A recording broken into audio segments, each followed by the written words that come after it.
जो हुक्म राजाओं का था वह कभी कभी प्रेम के साथ टकरा जाता है।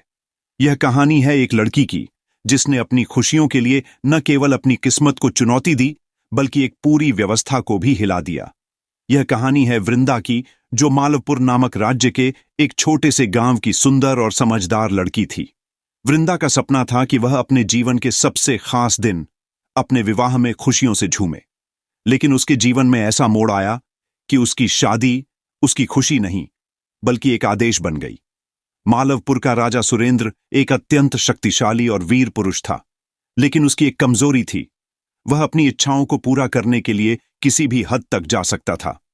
राजा ने यह आदेश जारी किया था कि राज्य की सबसे सुंदर और योग्य लड़की से उसे विवाह करना होगा, और वह लड़की कोई और नहीं बल्कि वृंदा थी। राजा का आदेश था, वृंदा मेरी होनी चाहिए, यह मेरा हुक्म है। यह आदेश सुनकर राज्य के सारे लोग हैरान रह गए। वृंदा के माता पिता को राजा का आदेश मानने के अलावा कोई विकल्प नहीं था, लेकिन वृंदा के दिल में किसी और का नाम था, राजीव। वह एक साधारण लड़का था जो वृंदा के गांव में रहता था और कभी राजा के दरबार में नहीं गया था। वृंदा ने अपने माता पिता से कहा, मैं राजा से विवाह नहीं करूंगी, मेरे दिल में कोई और है और मैं उससे प्रेम करती हूं। माता पिता ने कहा, हम कुछ नहीं कर सकते, राजा का आदेश सर्वोपरि है, हम तुम्हारे विवाह का विरोध नहीं कर सकते। वृंदा ने अपनी स्थिति को लेकर सोचा और तय किया कि वह अकेले ही अपनी किस्मत बदलने के लिए खड़ी होगी। वह रातों रात घर से भाग निकली और राजीव के पास गई। राजा को जब यह पता चला कि वृंदा भाग गई है तो उसने पूरे राज्य में उसकी तलाश शुरू कर दी। उसने सैनिकों को हर गली हर घर में भेज दिया। इस दौरान राजा के दरबार में एक बड़ा संकट उत्पन्न हुआ। राज्य की पूरी व्यवस्था राजा के आदेश से ही चलती थी और किसी की भी अवहेलना से राज्य में अराजकता फैल सकती थी। राजा ने कहा, मुझे वृंदा चाहिए और कोई भी मुझे उसे लेने से रोक नहीं सकता। वृंदा और राजीव ने एक योजना बनाई। वे राजा के महल में पहुंचे, लेकिन यह कोई साधारण यात्रा नहीं थी। वे महल में घुसने के लिए राज्य के सबसे बड़े उत्सव का दिन चुने, महालक्ष्मी पूजा का दिन। उस दिन राज्य भर के लोग महल में आते थे और राजा का ध्यान उस पूजा में व्यस्त रहता था। वृंदा और राजीव ने पूजा के दौरान महल के बीचों बीच एक स्थान पर खड़े होकर कहा, राजा ने हमें अपने प्यार से वंचित किया, लेकिन आज हम अपने प्यार का संदेश राजा तक पहुंचाएंगे। राजीव ने कहा, यह विवाह केवल एक हुक्म नहीं बल्कि हमारी स्वतंत्रता की घोषणा होनी चाहिए। राजा ने उन्हें देखा और उसकी आंखों में गुस्सा था। वह खड़ा हुआ और जोर से बोला, यह क्या बगावत है?